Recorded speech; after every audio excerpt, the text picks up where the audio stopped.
болон айлтгая.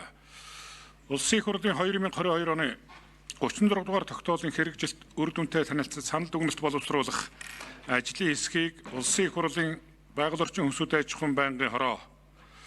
За Ж Батэрдэн, Б Батэрдэн, Батчимэг, Ц Эдэрбат, Ислүндэг, Ц Мөнхбат, Б Найдла, энэ Наранбаатар гишүүдийн бүрэлдэхүүнтэйгээр байгуулж одоо ажилд нь оруулсан.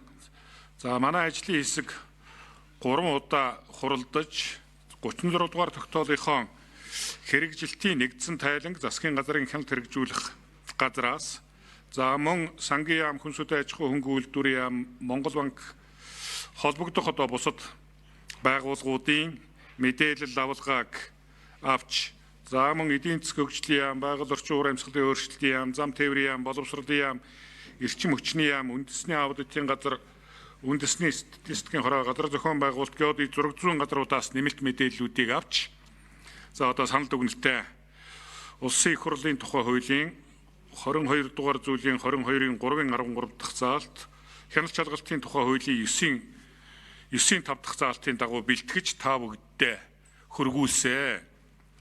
За 36 дугаар тогтоолоор батлагдсан төлөвлөгөөнд 114 хэрэгжүүлэх арга хэмжээ тусгагдсан юм а.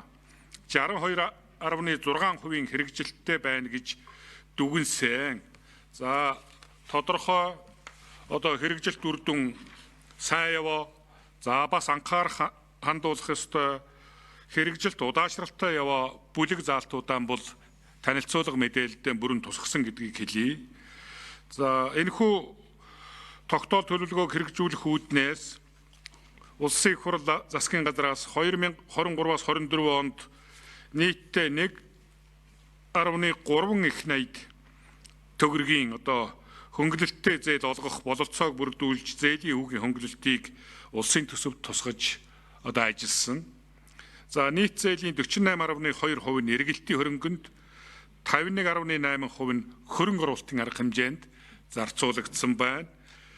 Салбараар нь авч үзвэл нийт зээлийн 27% нь газар тариалангийн салбартаа, 65% нь хүнсний боловсруулах үйлдвэрлэлийн салбартаа, 8% нь мал аж ахуйн салбартаа чиглэгдсэн байна. Зээлийн олголтыг байршлаар нь авч үзвэл Улаанбаатар хотод 71%, Баруун бүсд 3, Хангайн бүсд 6, Төвийн бүсд 15, Зүүн бүсд 5% нь олгогдсон ийм одоо дүн мэдээ гарч ирж байна. За мэдээж энэ том одоо тогтоол цогц төлөвлөгөөг хэрэгжүүлэхэд төрийн бодлогоор улсын төсөв тусгаж одоо тодорхой арга хэмжээнүүдийг авч хэрэгжүүлсэн байна. За дээр нь мөн улсын төсөвт одоо хөрөнгийн их усүрүүдийг тусгаж тодорхой арга хэмжээнүүдийг авч хэрэгжүүлсэн байна.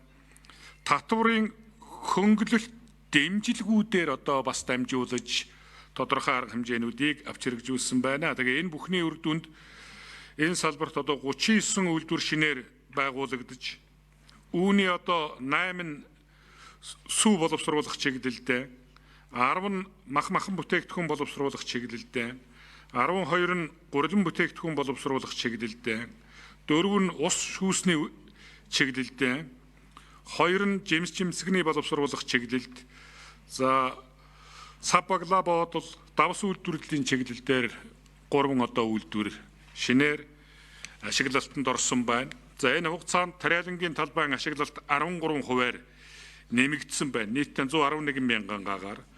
Хөлөмжийн талбай 34 гагаар буюу 28%-аар.